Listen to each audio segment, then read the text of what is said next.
There are places on this planet that do not feel terrestrial. Places where the colours are wrong, where the shapes do not repeat, where the ground behaves like sky and the sky feels close enough to touch. Places astronauts train in. Places scientists struggle to name. Places travellers describe as unreal. They are not illusions.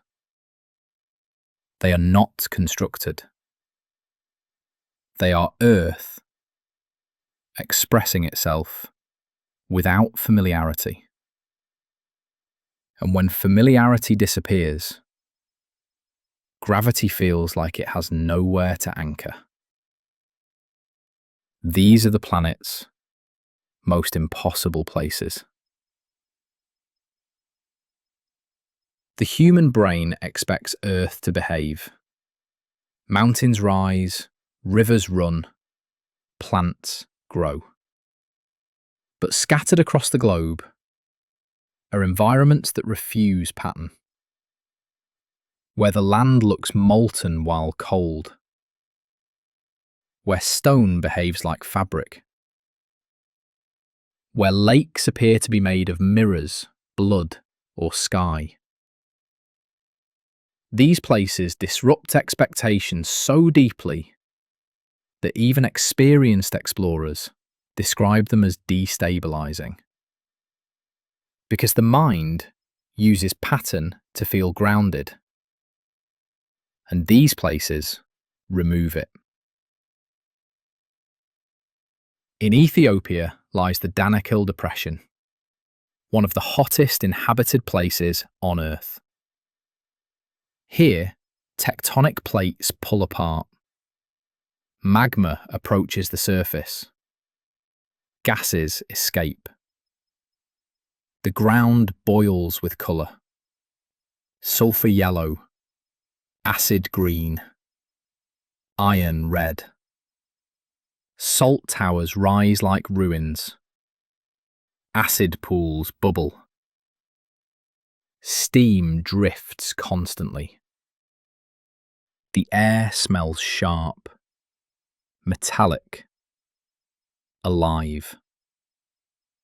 This is not scenery. It is geology happening in real time.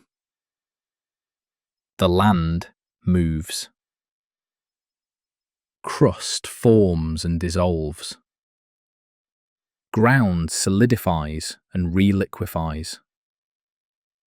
There are no visual anchors here, only change.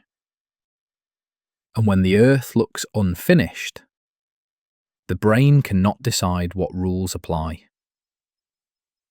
People describe dizziness, a floating sensation. Not because gravity is weaker, but because the ground refuses to feel permanent. At the border of Venezuela, Brazil, and Guyana stands a tabletop mountain so sheer that clouds routinely collide with its sides. Mount Roraima. Its summit is isolated from the surrounding forest by vertical cliffs. For millions of years, it evolved separately. Plants found nowhere else. Rock formations shaped by constant rain. Pools that feed nowhere. From above, it looks artificial. Too flat. Too defined. From below, it appears to float. Clouds erase its base. The mountain hangs in sky. Climbers who reach the top often describe spatial disorientation. The horizon feels wrong. The ground feels unmoored. Because scale has been violated. Mountains should rise gradually. This one arrives. And when land arrives instead of transitions, the mind struggles to place it.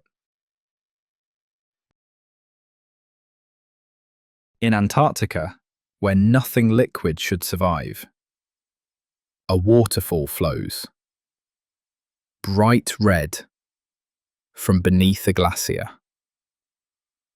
Blood falls. The water emerges from a hidden subglacial lake, rich in iron. When it meets oxygen, it rusts instantly. The result is a red cascade spilling from blue ice. It looks biological, alive, wounded, but it is chemistry. Ancient water sealed beneath ice for millions of years, escaping. Here, gravity pulls liquid downward as always. But the context lies. Ice should be inert. Glaciers should be static. They should not bleed. And when expectation is violated at that level, the Earth feels alien. Not wrong, but unrecognizable. In the Arizona desert, sandstone rises in smooth, folded lines. The wave. Rock shaped like liquid. Frozen motion. Curves that mimic tides. Ridges that appear to flow. Light slides across it like reflection. Shadows ripple. There are no straight edges. No fractures. Just motion captured in stone. Visitors often describe vertigo here. Not from height, from texture. The surface gives the impression of movement, even while standing still. The eye sees flow. The body feels solid.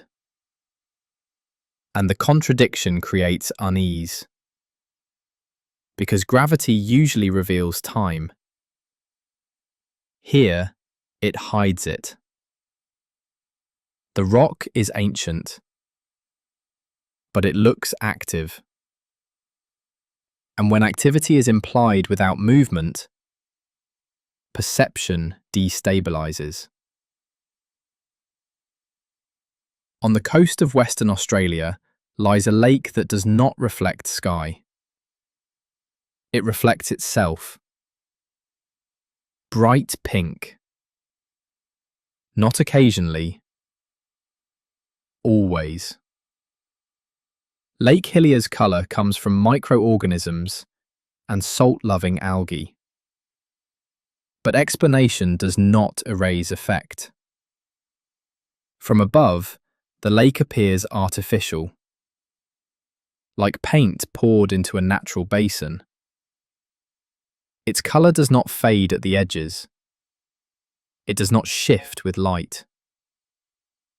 It remains impossible. Standing near it, people often feel a strange detachment. Because water is one of the brain's strongest cues. It tells us where life is, where reflection should be, where sky lives. When water refuses to behave visually, the brain loses orientation. Not physical, cognitive. None of these places are tricks. They do not depend on where you stand. They are not built. They do not correct themselves when explained. They exist whether anyone looks or not, which gives them weight. They are not experiences. They are realities that resist categorization. And when reality resists categorization, the mind does not relax. It studies. And prolonged study without resolution feels like gravity without ground. The brain is not designed to discover the universe. It is designed to survive environments similar to the ones that created it. Trees, water, stone, sky. But when those elements recombine in unfamiliar ways, the predictive system fails. And failure feels like floating, like scale loss, like imbalance. The impossible places on Earth do not change the laws of physics. They exceed the laws of familiarity. Across deserts, glaciers, volcanoes, mountains, and salt flats, the same response appears. People describe silence, awe, unsteadiness, a sense of being outside the world. Not because gravity has weakened, but because context has dissolved. The brain depends on context to locate the body. When context collapses, the body becomes the question. They offer more than spectacle. They offer recalibration. They remind us that the Earth is not arranged for human comprehension. It is arranged by chemistry, by pressure, by heat, by time. And sometimes those forces create landscapes so far from daily experience that the mind cannot immediately translate them. So it pauses. And that pause feels like gravity hesitating. The Danakil still burns.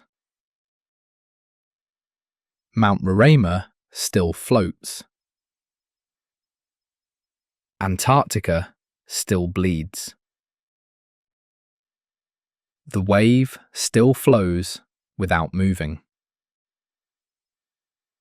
Pink lakes still refuse reflection. These places do not argue with gravity.